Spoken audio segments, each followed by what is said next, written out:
Welcome to another episode of the Tee to Green Golf Podcast. Excited for you to be with us today, you out there in the Tee to Green Golf community. This episode is a really exciting and inspiring episode. We're going to talk to the founders of Par 365 Golf. The concept in and of itself, I'm certain, will motivate you to become a part of the experience. This is the brainchild of a husband and wife tandem who we will soon introduce you to, but we are really looking forward to this episode and my appeal to you as we dive into this husband and wife partnership that we position ourselves to support Par 365. Whether you're in the Twin Cities metropolitan area, whether you're in San Diego or Brooklyn, New York, or South Florida, or definitely Metro ATL, this is one where we will want to not only put a thumbtack on it, but you certainly will want to keep this in your browser. And so I won't hold you any longer. I'm going to welcome to the Tee to Green Golf Podcast, Mercedes and Thomas Jackson. Welcome, family. Good to be with you all again. Good to see you. Welcome to the podcast, and we're looking forward to having this conversation with you. Thank you so much, Victor. Thanks for that warm introduction. We are excited to be here. I just want your listeners to know that we aren't golf pros, right? Like, I don't think we could beat you together, even if me and Mercedes teamed up. So just keep that in mind. That's what makes this so exciting. Mercedes, thank you for being with us as well. We're really looking forward to this conversation over the next few minutes or so. Yes, thank you. And I'm really excited to be here. And thank you for inviting us on. You're welcome. You're welcome. So with that, talk to us about yourselves. As Thomas, as you alluded to, you're not golfers. You're diving into this space. Par 365 in so many ways, in fact, in every way, elicits connection to golf. So take us through this journey. Absolutely. So I'll start off a little bit, Mercedes, and definitely jump in here. We are, and I think it's one of those terms that golfers like yourself may cringe a little, but we are pandemic golfers. I mean, the pandemic hit, we were looking for how to get out the house, how to still have that connection, how to still have that community. And golf just presented itself. So a lot of this idea, a lot of why we're getting into the sport now, a lot of the inspiration was really from the pandemic. So Mercedes, what's your take on it? So I'd say, definitely not a golfer, lifelong golfer.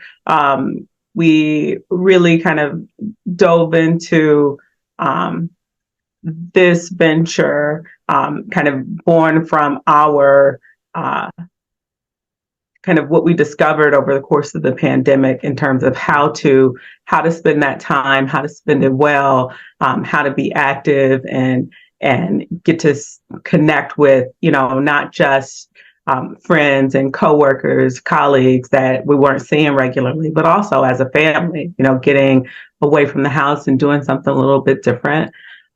Definitely really were inspired by that, but then also kind of finding a way to be able to spend that time and, wherever it is, whatever it is you're doing in golf, it's family friendly. So you can take the kids, and for the simulators, it's time limited, right? Yeah.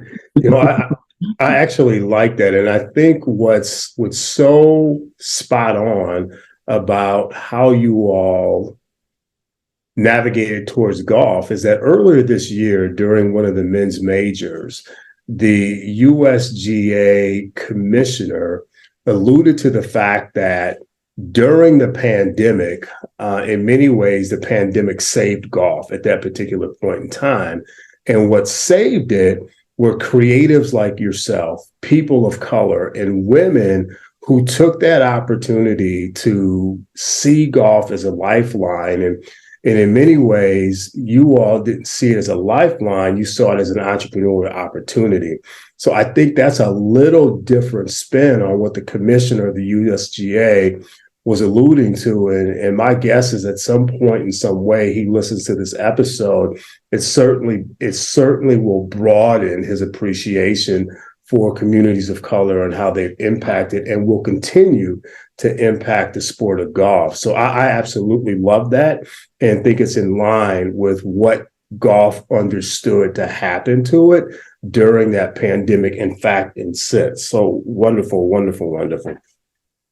Given that, is there any relationship that you have with golf that precedes the pandemic, or is the relationship to golf about a 2 to 3 year relationship? It certainly looks like it'll be something that's going on as we go forward.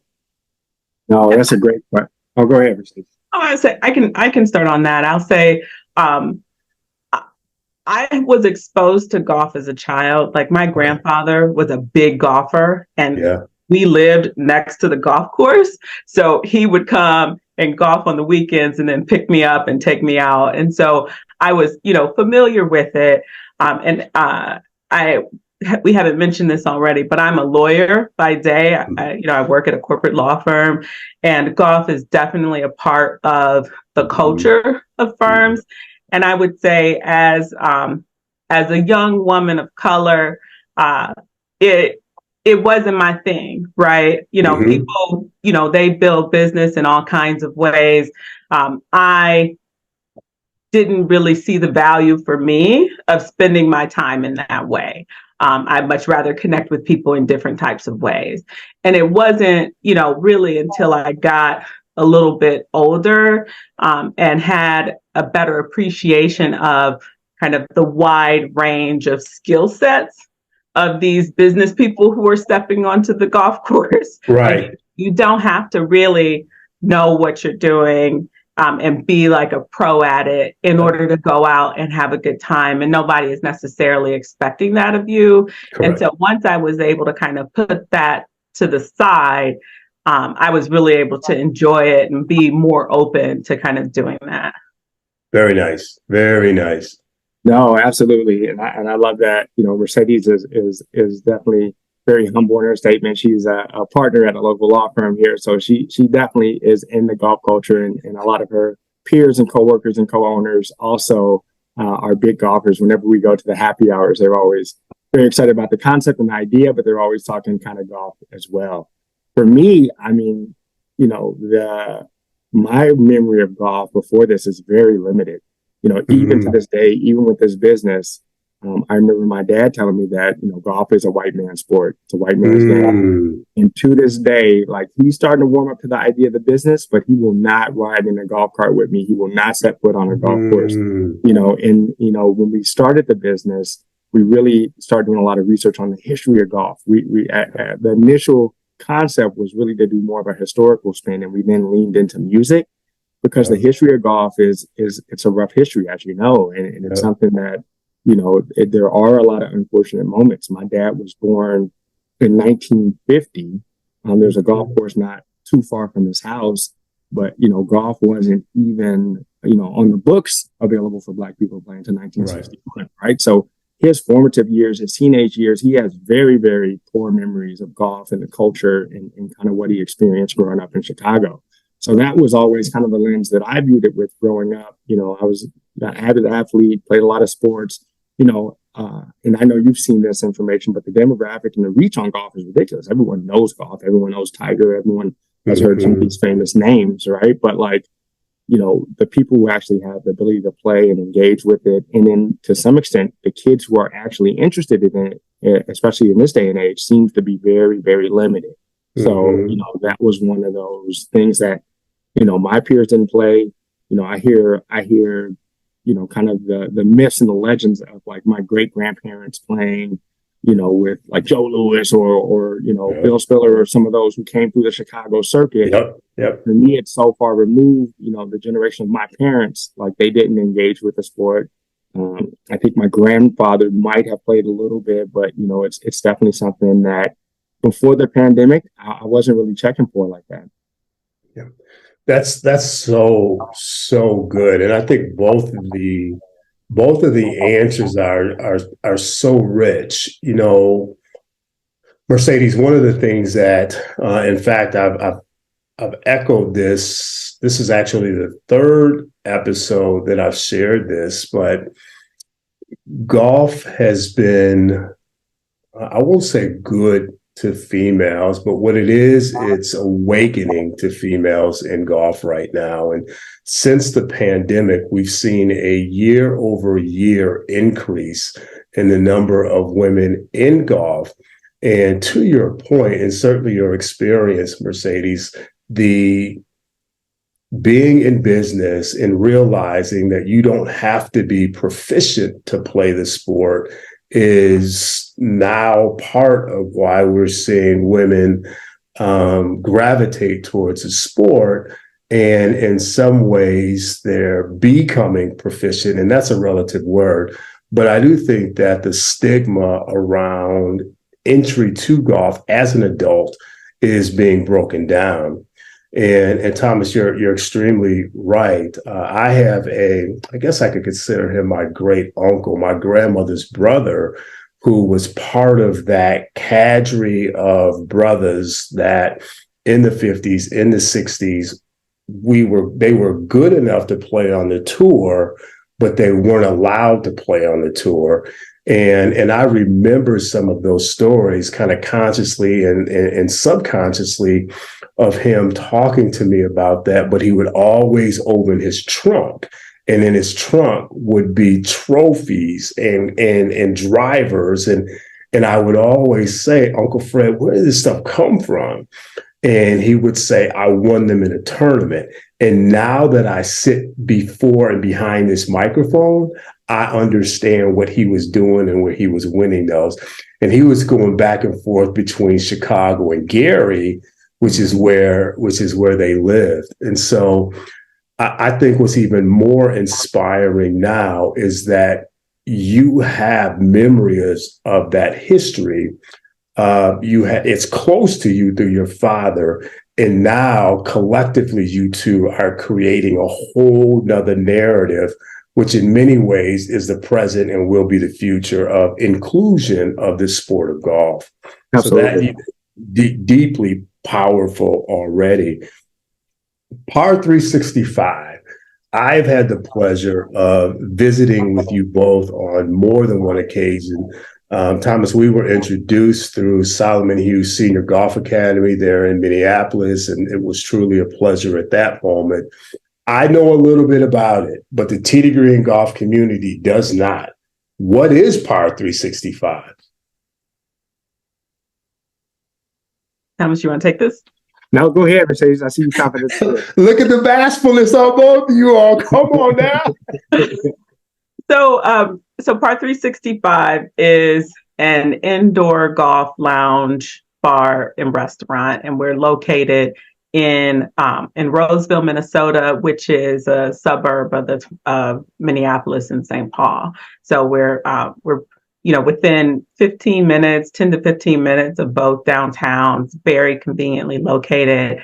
And when you come and you step into our space, you will feel like you're at home. That's our goal, to be open, inclusive, and welcoming, and have people walk in and not necessarily feel like they're walking into a country club. They're walking into a place with good music, a kind of a laid back vibe, and they're coming to have fun. And so whether that's, you're trying to perfect your game, or you're just there because it's raining and you can't play outside, or you're just kind of filling the day or having a date night. We hope to offer a little bit of something for everyone. Yeah, absolutely. Absolutely. And, what we're really excited about is when we were coming up with the concept, we love the golf, and, golf season in Minnesota is all of 3 days long. Right. So we said, hey, right. How can we keep it going? Right. So we started engaging with, some of the local simulators and kind of trying some of the outdoor places and everything else. But as you know, Victor, the outdoor places, it don't matter how many heaters you get, it's still too cold. It's Oh, still too yes. cold to swim in a club for more than like 10 minutes and you can't really get it in. And then a lot of the places we were going to on the indoor spot were so far away from the core of the city. They're kind of a little bit of a trek. And when you step in there, it feels like a clubhouse, right? Like it is ode to the golfer, to like very, very golf centric. So we started with proximity. Like, how can we open a place that would be significantly closer, would have more reach, would have, a bigger audience? But as we went down that path and as we thought of our introduction to golf, the things that we like, the things that resonates with us, we began to create this merger of kind of a golf simulator and kind of what I'll call an elevated jazz lounge. So there's going to be jazz, there's going to be soul, there's going to be a little undercurrent of hip hop. We really leaned into the decor. How can we make it look more than like just a golf simulator or just a batting cage? Like, how can we give it some character, some perspective? And as we did the research, as we looked at what resonated with us, it just made so much sense. I mean, when you look at the business model, the current golf guest is so monolithic. It is white, wealthy males.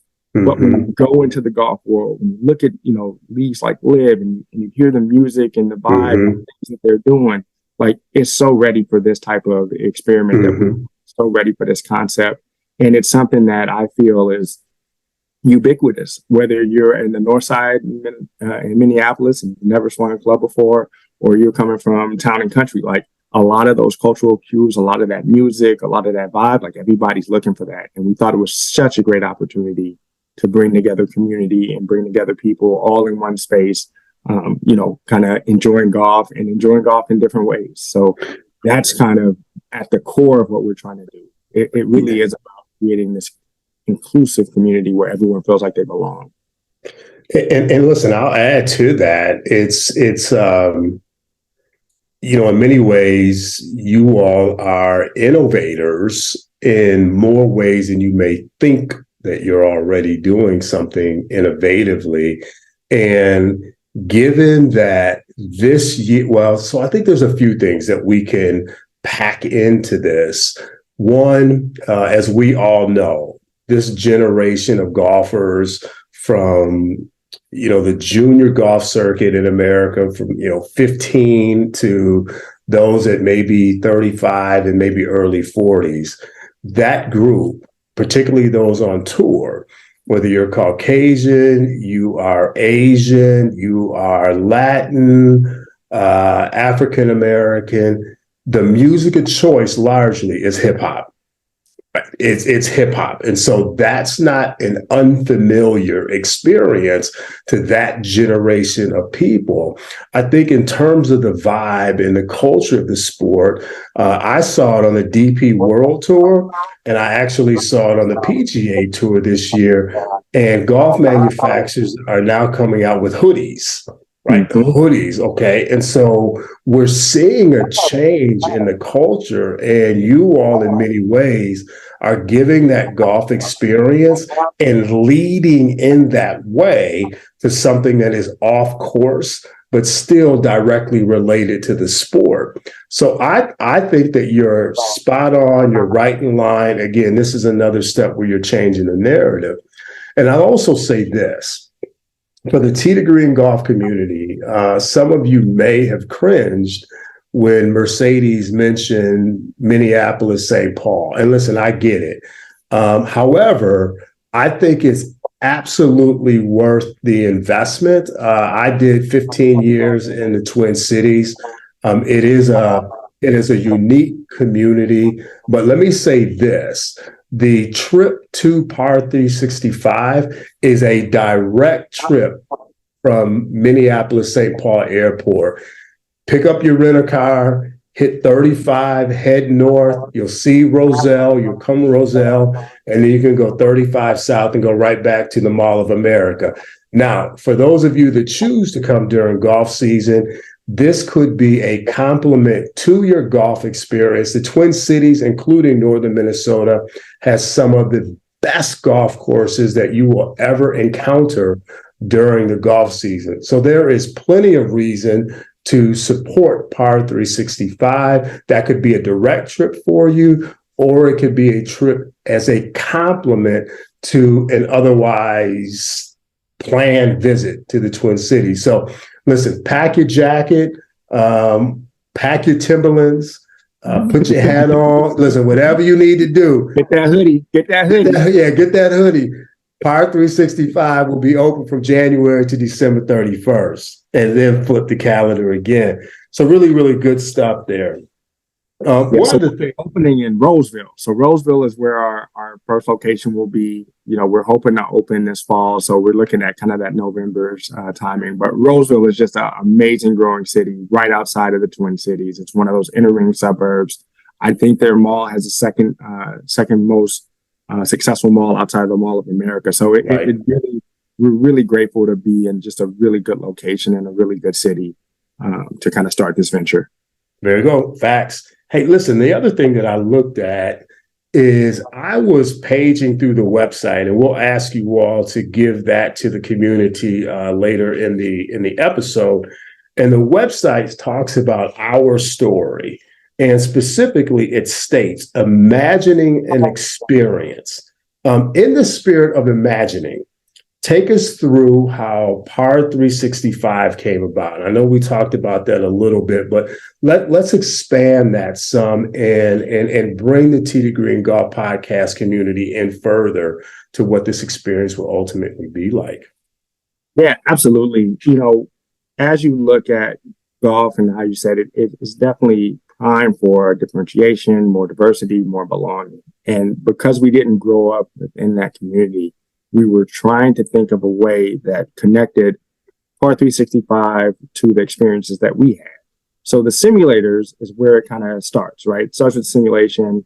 We work with a company out of kind of Michigan, Ohio called About Golf.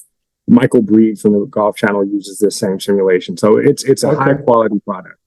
But then the question was, how do we build around it? How do we build an experience that resonates with us, or resonates with the level of our game, which resonates with how we came to the game? As much as golf can be kind of that athletic connection, as much as it can be the business connection, our experience with golf started purely social. It was purely social. And, for me, I was just amazed at how much fun the game is. And with anyone who starts with golf, it's a very challenging game. So one of the fondest memories I have is, going to a simulator. It was far away. It was in the snow. So it was a trek, slippery conditions. And I got it with my buddies. And it's like other thing I think people underestimate about golf is you can always find your level of competition, right? Like me and all my friends are terrible, but it doesn't matter because we're all trying to beat each other. Right. Snowy day in Minnesota. We were at a simulator that was far away from home. So we were like, half an hour, like an hour and a half away, trekked through the snow, and I wasn't playing well. Like it was not my best day. The ball wasn't doing what I wanted it to do. And all I remember is like Kenny Chesney, hardcore country music just blaring in the background. And let me tell you how hard it is to be bad at golf, getting beat by your friends, and hearing some music you just really don't want to hear. And, and that's nothing against, country music. We'll definitely have a country music night. We definitely want to, shout out to all the country music fans. But, that's not my jam, right? So the frustration of that is just compounded when you know that you're not in your element, right? Like anywhere we've gone, because of where we started golfing, like I have a friend to this day who still wear sweatpants. He like, I don't understand how y'all wear work pants to do an athletic thing. Like everywhere we go, this cat wears sweatpants, right? And like, the golfers out there are cringing. Right. And they're kind of like, yeah, why wouldn't you wear sweatpants? It's hot, it's sweat, you trying to get a workout in. So like there's these aspects of how we came to the game that's just so alien to the culture.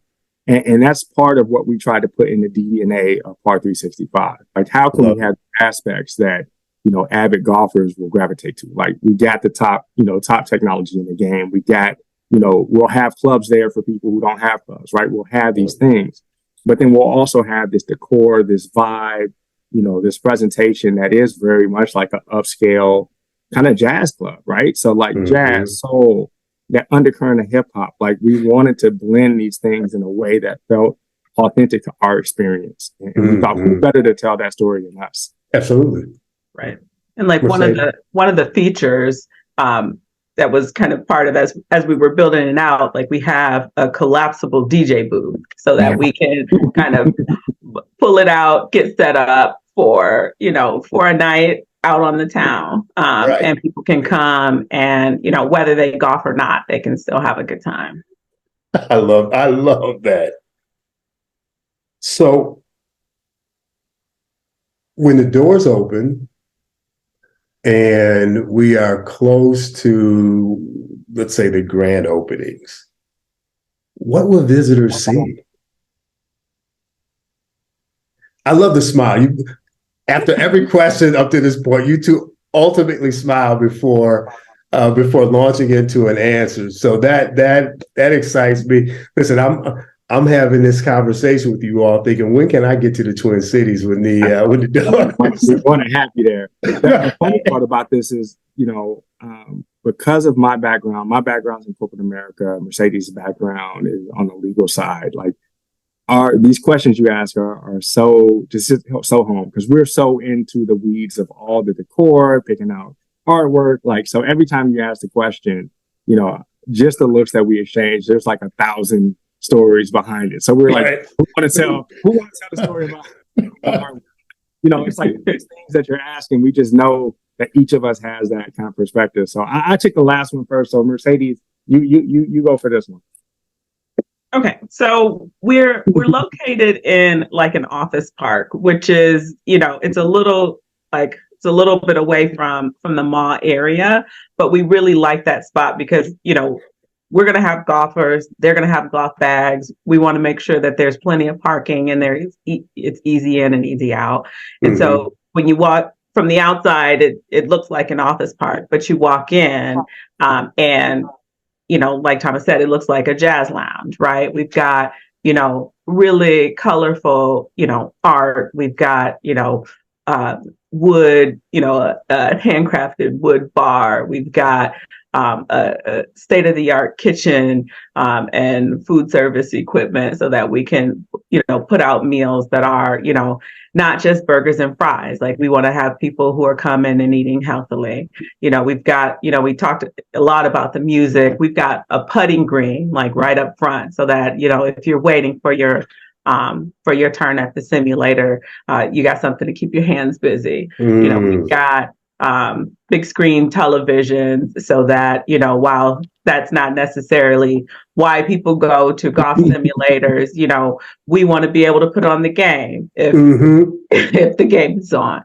We've got, like I said, we're trying to have a little bit of something for everyone, but also, to have it feel cozy and homey, and like it's a place that you would kind of sit down and hang out, whether or not you're going to play golf. Yeah, a lot of what we looked at, these spaces, like golf courses tend to be green and white. Green and white tend to lead the way. It's very bright. It's very, very lively with grass and everything else. But when you get to the simulator world, I think it's a chance to see golf in a whole different way. And especially starting so soon, like I almost probably have more time indoor golf than outdoor golf, right? Just given the winter and given when I started playing and the accessibility to the courses. So we thought this was an opportunity to really lean heavy into that darkness, the wood, the leather, that kind of, and I think, as we describe it and as you see it, you kind of see that like kind of, it's like a modern jazz club that has a lot of that moodiness, that vibe, that coolness that you see in kind of indoor areas. Like, what we're trying to do is lean into that vibe. And I think a lot of the indoor spaces that we go try to make the indoor spaces outdoor spaces. But we said, hey, this is an indoor space. Let's make it what it is. Mercedes handpicked out like a 10 by 20 foot, tapestry that's going to go on the wall, right? Like, that's colorful and has music, these elements of music and everything else in it. Like, so the art and the things that you'll see in this place are unlike anything that you've seen in any type of golf world or golf simulator today. And that's what we're so excited about, is that when people first walk in, golfer or non-golfer, they're going to say, man, this is cool. Like, this is cool right here. Yeah. So. One of the things that I like and I've ascertained up to this point in our conversation is the intentionality with which you all approach this venture. And what's interesting about it is you literally, it feels like you literally have considered every aspect of golf and said yes, no. And where no has been the answer, you found a creative way of an alternative to that, but you still have been mindful that let's marry this with the vibe of golf. Let's not overwhelm the true theme of what we're trying to do here. And again, I think for that, we can all get excited and motivated. Listen, for everybody out there in the community, I often talk about paper clipping a moment in the episode. And quite honestly, it feels like this episode may be worth paper clipping the entire episode. Often there are many direct flights from where you live, many metropolitan areas to the Twin Cities. For our Chicago folk, and Thomas already alluded to that, being home is home for me as well. It is an easy trip there and back. But again, let's get energized about what we've heard thus far, and let's support this couple in this amazing venture that certainly is a transition point in what we have always known golf to be. So I love the thought process. I love what you all are doing. And I think it's a great segue. I took a look at the website, and I made a mention about golf vibe fun. And for me, there are three distinct descriptive words. Anticipating this as the ideal experience, how will you expect visitors to describe their experience upon entering, engaging, embracing, and then ultimately departing? Yeah, Victor, you nailed that one, man. That is our tagline right there. Golf vibe fun. And that's exactly what we want people to experience. We want people to come, and even though it's in that order, we want people to engage in how they're ready to engage in. Some people may come for the vibe. Some people may come for the golf. Some people may just come for fun. And we don't, right, just because it's in that order, like it doesn't, we want all those things to be delicately balanced. And I think I thank you so much for, extending the invite, nationwide, because a big part of it is that's a lot to balance. It is not an easy task to balance golf, to balance the vibe and balance fun without going too much in any way. And I think, to make it where it's most approachable, to make it where it is, most accessible to most golf fans, whether they're good golfers or not, you have to balance those things. If any of those things get out of whack, it becomes something totally different. So we definitely want to depend on our guests to help us navigate that, right? Like our vision is to create this community, and in any great community, the people who belong to that community help shape what that community looks like. So that's our triangle, that's our building blocks. But we're depending on that community to say, hey, we need a little bit more here, a little bit more there. What about this? What about that? So we can continue to be forward thinking and innovative and provide a product that works for everybody. Yes. Mercedes, you want to add anything to that?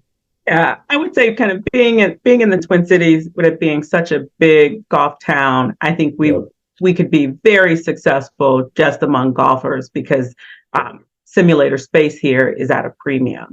But we want to make sure that we're making space for youth golfers. We want to partner with community organizations to bring people into our space who maybe haven't been introduced, or maybe haven't been introduced in the way that we will introduce them, so that we're not just kind of catering to the people who already know and love golf, but that we're also growing into our community. Correct. And another thing that I want to add to that, just, we want to be intentional. And I know Mercedes says this all the time, like golf right now is heavily male dominated, right? But we want to take that intentionality to outreach to women who are trying to learn golf, women who are interested in golf, women who play golf now. Like, our vision is to have that mix that reflects our community here in the Twin Cities. It's we're not trying to design a boys club, right? So, right. And I would say, I want women who don't necessarily want to golf, but want to hang out with the guy who's golfing to really enjoy our spot. Well, and I think that's what's so nice about this is, first of all, there won't be any quiet please signs anywhere in the building, right? We'll leave those on the golf courses. But I do think that in so many ways that this is a night out, a date night, a lunch outing, and it is, I guess, it's for every gender to come and do what it is you do, right? Whether you want to stay at the simulator for a half an hour or you want to see the big screens and swivel your head because there's so many sporting events going on. This is a really good, and by the way, in the background, you've got some jazz playing, you've got some really, really good, probably some neo soul going on. And then after you've been there for an hour, you're gonna find your feet tapping because a little bit of hip hop is in the back. So that's a full day. That is a full day right there. Absolutely. Awesome.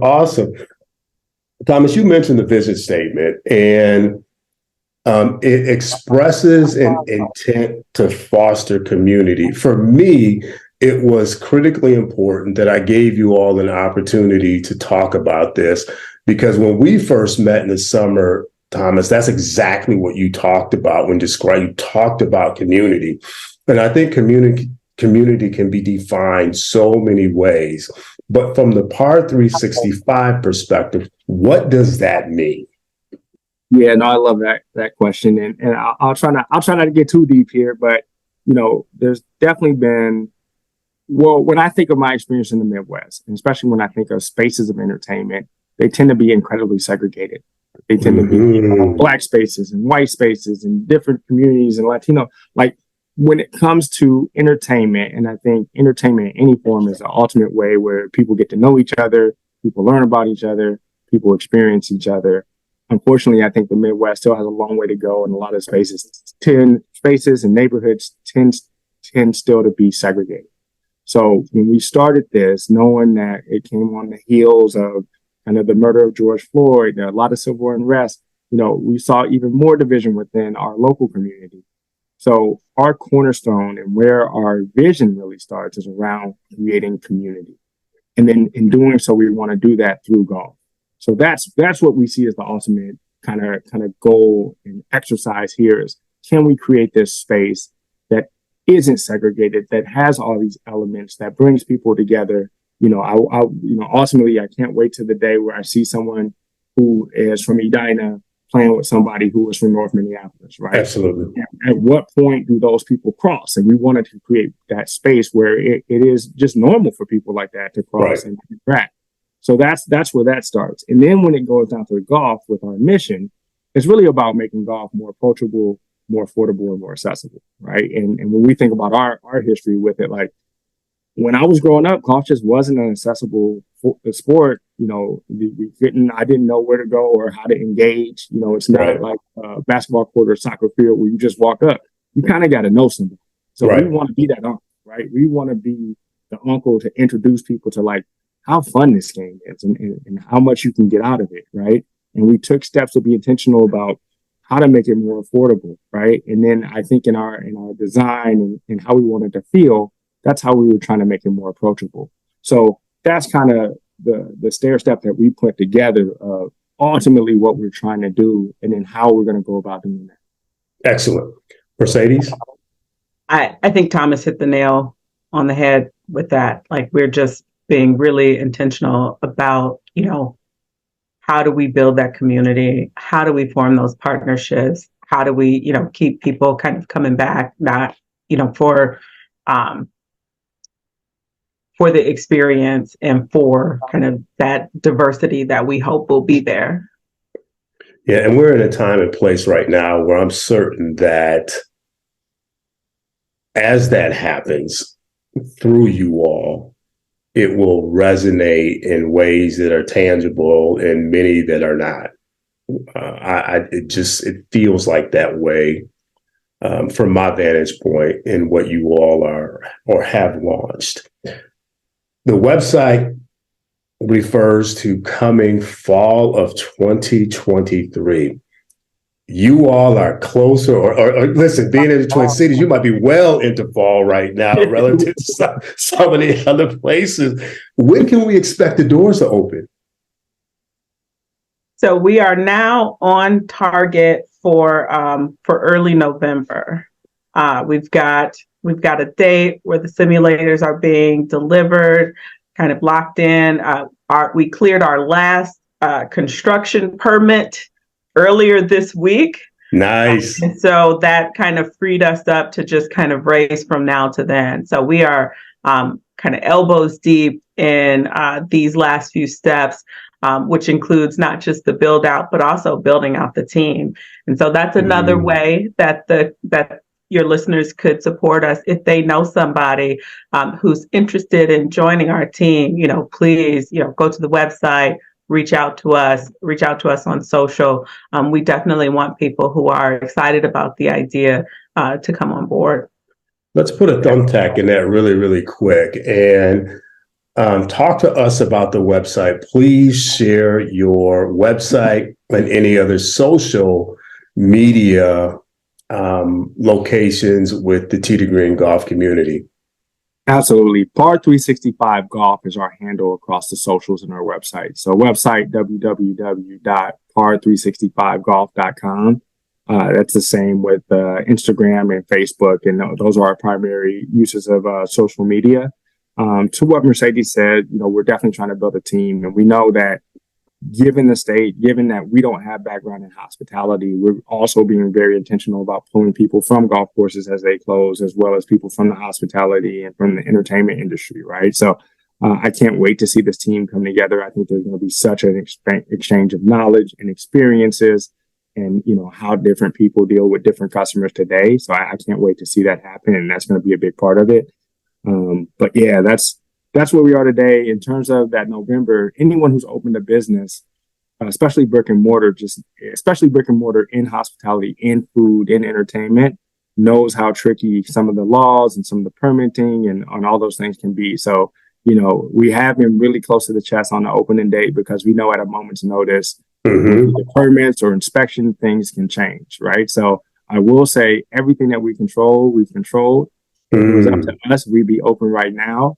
Right. Everything's ready to go. So, we're holding tight to this November date, but we still have a few more hurdles in the city and in the state to clear before we can say what our specific date will be. Right. But know that once we know, that's going to be everywhere. We're going to shout it from the rooftop. So you're not going to miss it. We're going to put it everywhere that anyone can see it. So. Yeah. So family, listen, let's connect with Par 365 on all of their social, Facebook, Instagram, and their website. And let's position yourself to support them at that moment that the doors do open. In advance of that, if you are not in the Twin Cities, but you do know someone in the Twin Cities, and you see this as a wonderful opportunity for them to do something with an amazing culture, please direct them to the website and give them an opportunity to be part of the staff.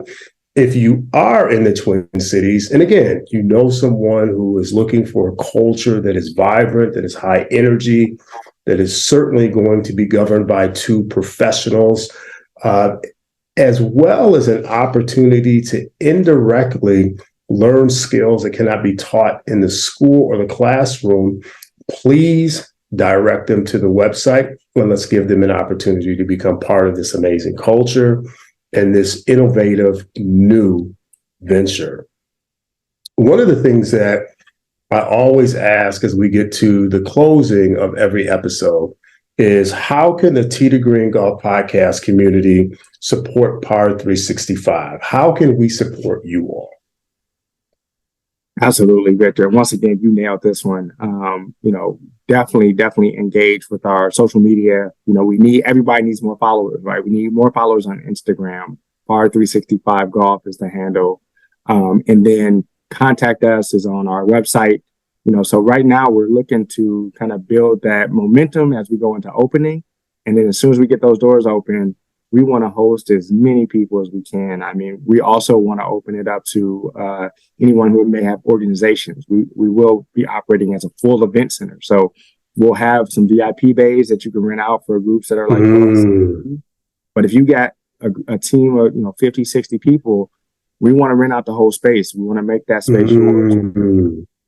That we want to, give you some options on even catering a larger menu, but we want to be seen as that event space as well. So, I'd say as your members are listening, I encourage them to follow the journey of, two entrepreneurs trying to make it happen. And I think, and I'm going to claim this, Victor, I want to challenge your crowd to kind of, how they say, prove me wrong, right? Right. I believe we are the first Black woman-owned simulator in the region. I know we're the first Black owned simulator in the state, but I believe we're the first in the region. And I only know of one other Black owned simulator on the East Coast in the DC area. So I want somebody to call in and say, you know what, there's another one, because we want to support that one too. Right. I think we're going to just claim that until somebody tells us that's not true. So we've got trailblazers, family. Mercedes, how about yourself? Answer to that question? That's it. Support us by coming out, talk us up to anybody who's coming to the area. We want to be kind of on your destination list. And, if the Twin Cities, we're so fortunate to be here. There's so many, Fortune 500 companies, Fortune 100 companies here. And being in, a law firm, Thomas being in corporate America, we're having events all the time.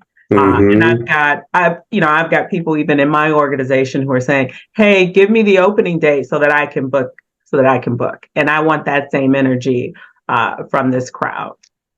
And listen, one sub point to that, again, we got folk from Chicago. So listen, inevitably, there's going to be a little something in the taste of that food that you're just not going to believe is coming out of Minneapolis. All of you all that have been to Chicago, the skyline is fabulous. You talk about pizza, you talk about the smells coming from the community, and inevitably it's always wrapped up by just great food coming out of the city. So we just had some people that just migrated north.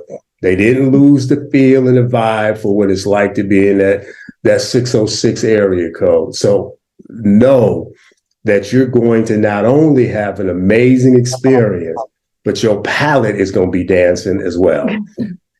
That's what we call for, man. That's what we call. I love it. And we've got some trailblazers, you all, clearly trailblazers doing some innovative things. Listen, Mercedes and Thomas, we thank you today. You certainly know that the Tee to Green Golf podcast is open to you all at any time that you want to come back and continue to talk about iterations and advances and successes within the business. I look forward to staying in contact with you all. Ideally, I'll be there during the grand opening. If not, we're going to make it some point shortly thereafter. It has been a pleasure getting to know the both of you during this journey. I feel like I've gone through it with you all through emails, knowing how our time has been pushed back and rescheduled, but we are so very close to you all crossing that finish line.